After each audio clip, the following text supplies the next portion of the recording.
get great value when you come to these Sun events. Buy a ticket, get a few beers, you get to interact with these people as well.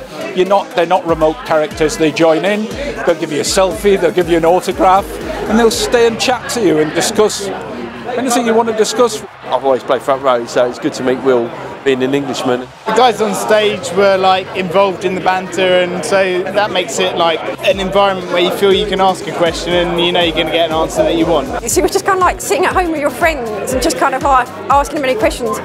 Really enjoyable, yeah. It was really good to see some insight from Dylan Hartley and Will Carling. Really knowledgeable guys. It's good to see get an insight to what it's like in the camp, and I really enjoyed it. I quite enjoyed the Q&A afterwards because you don't know what's coming. When somebody throws a question at you from left field, you've got to think on your feet, and I think that's good for us, and I think it probably works better for the audience.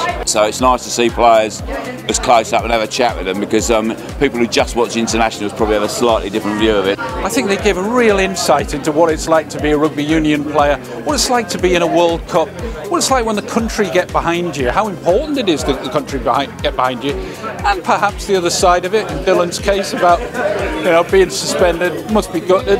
He was very honest about that. When you got the ban of 4 games, you didn't actually realise that necessarily put you out the World Cup. No, I didn't have any idea. So I sat there and the rugby judge, we're going to ban you for this amount of time, 4 games. I sat there and I didn't know how to take it. And I got outside and asked my lawyer, and he said, no, it's very bad. It's nice to hear them, talk about what they genuinely think. They have to, if they're on television, they have to say, they can say what they think, but they have to be a little bit guarded about it. Yeah. And it was good to get the genuine feedback. It was nice to be able to ask them questions. I went into a forwards meeting once, and they were going through the technicalities of don't. He would stand there, and go, don't stamp on fleshy parts because that doesn't do any damage. Knuckles, ankles, wrists. They were going through the technical, and you were just like, wow, this is fascinating. And they used to do it to the French, and then they would just stand there like that, and the French would stand, and they never worked it out for that whatever it was. Retaliation. 5 or 6 years of utter violence. Do you do that, Dylan? Do you have team talks like that? You've got to be nuts to be a hooker, haven't you, though? No, we full of respect for the French. They're a great team. It's always good fun, being able to answer questions, have questions, sit with a current player, like Dylan. It's a different perspective, so it was great listening to him.